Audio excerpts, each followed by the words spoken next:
Assalamualaikum warahmatullahi wabarakatuh. Masih bersama Ibu Sofatin Nikmah dalam pembelajaran PAI di kelas 8. Pada kesempatan kali ini kita akan belajar mengenai meneladani kemuliaan dan kejujuran para rasul Allah Subhanahu wa taala.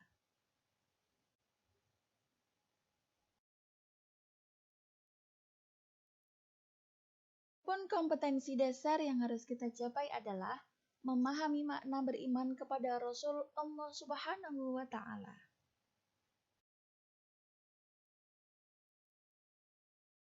Kata konsep iman kepada Rasul adalah sebagai berikut.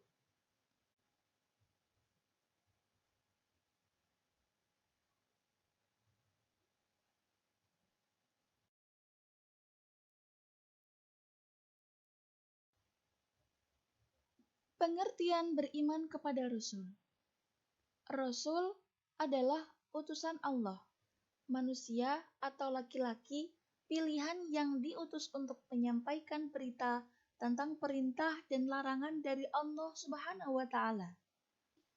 Adapun iman kepada Rasul adalah meyakini dengan sepenuh hati bahwa Allah Subhanahu wa taala telah mengutus manusia dari kalangan laki-laki pilihannya untuk menyampaikan ajarannya.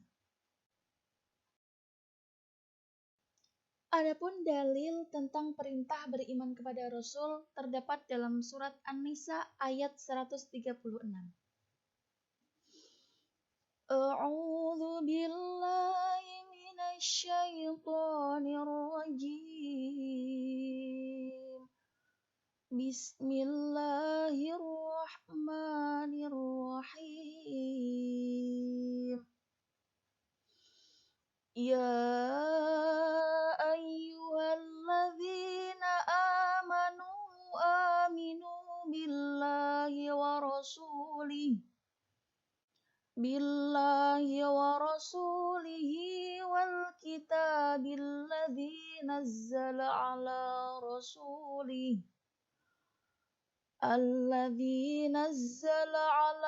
rasulihi wal kitabil ladzi anzala min qabl wa man yakfur billahi wa malaikatihi wa kutubihi wa rusulihi wal yaumil akhir faqad dhalla dhalalan ba'ida. Wahai orang-orang yang beriman, tetaplah beriman kepada Allah dan Rasul-Nya, dan kepada kitab yang Allah turunkan kepada Rasul-Nya, serta kitab yang Allah turunkan sebelumnya. Barang siapa yang kafir kepada Allah, malaikat-malaikatnya, kitab-kitabnya, rasul-rasulnya, dan hari kemudian, maka sesungguhnya orang itu telah sesat sejauh-jauhnya.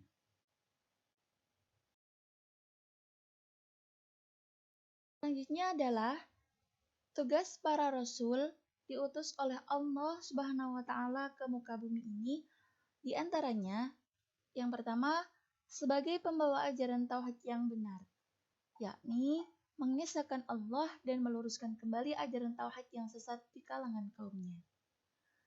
Yang kedua, sebagai pembawa kabar gembira bahwa hamba-hamba Allah yang taat kelak akan mendapatkan balasan kebaikan di syurga.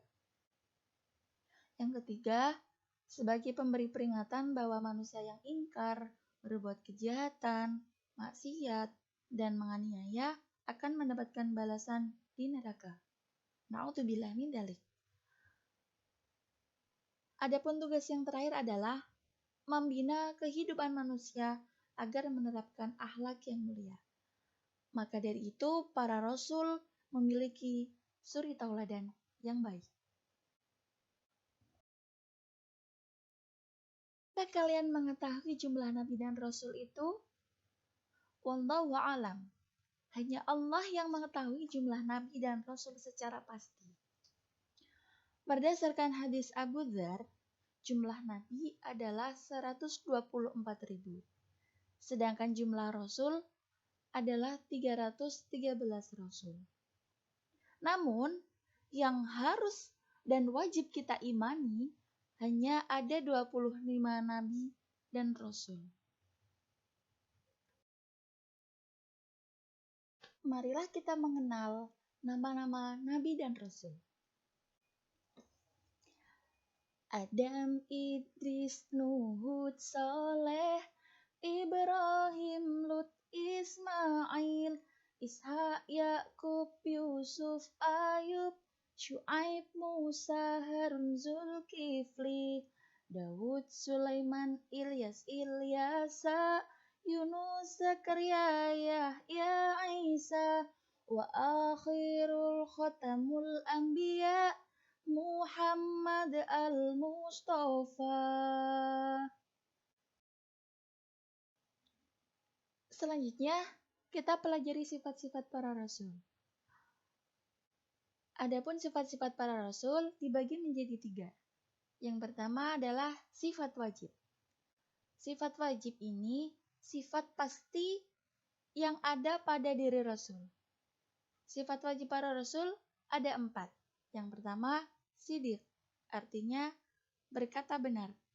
Apapun yang dikatakan oleh Rasulullah merupakan kebenaran. Tidak ada yang salah sama sekali. Yang kedua adalah amanah, artinya dapat dipercaya.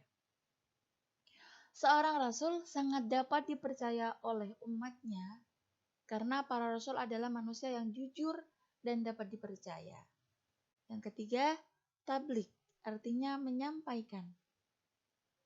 Seorang rasul adalah manusia pilihan Allah yang diutus untuk menyampaikan wahyu yang telah diterima kepada umatnya.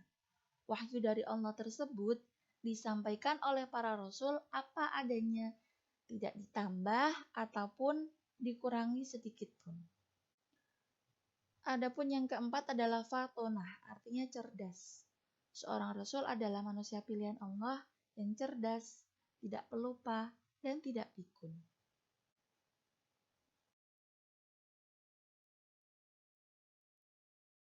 Adapun pembagian sifat yang kedua adalah sifat mustahil. Artinya sifat yang tidak mungkin ada pada diri Rasulullah. Yang pertama adalah kidib, artinya dusta. Seorang rasul tidak mungkin berkata dusta dalam kehidupan sehari-harinya, baik di lingkungan keluarga, masyarakat, apalagi di depan umatnya. Sifat yang mustahil dimiliki oleh Rasul yang kedua adalah khianat, artinya tidak dapat dipercaya. Seorang Rasul tidak mungkin mengkhianati umatnya. Yang ketiga, kitman, artinya menyembunyikan. Kebalikan dari tabligh, seorang Rasul tidak mungkin menyembunyikan walaupun sedikit dari wahyu yang telah diterimanya. Adapun yang keempat adalah baladah, artinya bodoh. Seorang Rasul tidak mungkin bersifat bodoh. Jika seorang Rasul bersifat bodoh, pasti akan diatur dan dipermainkan oleh umatnya. Adapun pembagian sifat para Rasul yang ketiga adalah sifat ya'is. Sifat ya'is ini adalah sifat yang bisa atau boleh ada pada diri Rasul. Yaitu yang pertama, al-aradul basyariyah, yaitu bersifat dan berperilaku sebagaimana kebiasaan manusia pada umumnya, seperti makan, minum, haus, lapar, letih, dan sebagainya. Yang kedua, ismatur rasul, merupakan orang yang maksum, terlindung dari dosa, serta salah dalam kemampuan pemahaman agama, ketaatan, dan juga menyampaikan wahyu Allah Subhanahu wa Ta'ala. Yang ketiga adalah iltizamur rasul, merupakan orang-orang yang selalu berkomitmen dengan apapun yang sedang mereka ajarkan. Selanjutnya, kemuliaan 5 rasul ulul azmi. Apa itu ulul azmi? Ulul azmi artinya orang-orang yang memiliki keteguhan hati dalam menghadapi cobaan dari Allah Subhanahu wa Ta'ala. Di antara 25 nabi dan rasul yang wajib kita imani tadi, ada 5 rasul yang diberi gelar ulul azmi. Adapun 5 rasul tersebut adalah Nabi Nuh alaihissalam, Nabi Ibrahim alaihissalam, Nabi Musa alaihissalam, Nabi Isa alaihissalam, dan Nabi Muhammad sallallahu alaihi wasallam. Selanjutnya kita akan mempelajari tentang mukjizat Nabi dan Rasul. Mukjizat adalah sesuatu yang luar biasa yang datang dari Allah Subhanahu wa taala dan diberikan hanya kepada para rasul sebagai bentuk pertolongan dalam mengemban misi kerasulan. Adapun fungsi mukjizat itu adalah untuk mengalahkan segala bentuk rintangan, tantangan, dan ancaman dalam mendakwahkan agama Allah. Berikut ini adalah mukjizat yang diberikan kepada ulul azmi. Yang pertama, Nabi Nuh alaihissalam. Nabi Nuh alaihissalam diberi mukjizat oleh Allah dapat membuat perahu yang sangat besar, yang dapat memuat semua umatnya yang beriman kepada Allah dan semua jenis hewan yang hidup pada zaman tersebut sepasang-pasang. Yang kedua, Nabi Ibrahim alaihissalam. Mukjizat yang diberikan oleh Allah kepada Nabi Ibrahim alaihissalam adalah tidak terbakar oleh api ketika dibakar oleh Raja Namrud. Yang ketiga, Nabi Musa alaihissalam. Mukjizat yang diberikan oleh Allah kepada Nabi Musa alaihissalam adalah tongkatnya yang dapat berubah menjadi ular raksasa.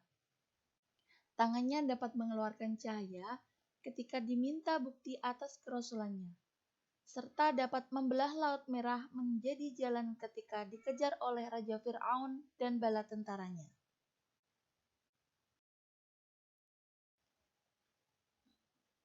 Yang keempat adalah Nabi Isa alaihissalam. Mukjizat yang diberikan oleh Allah kepada Nabi Isa alaihissalam adalah dapat mengobati berbagai macam penyakit yang sulit disembuhkan, membuat burung dari tanah, dan dapat menghidupkan orang yang sudah meninggal walaupun sebentar. Yang kelima adalah Nabi Muhammad sallallahu alaihi wasallam. Mukjizat yang diberikan oleh Allah kepada Nabi Muhammad sallallahu alaihi wasallam adalah terbelahnya bulan menjadi 2 walaupun hanya tampaknya. Dapat mengeluarkan air dari celah-celah jarinya.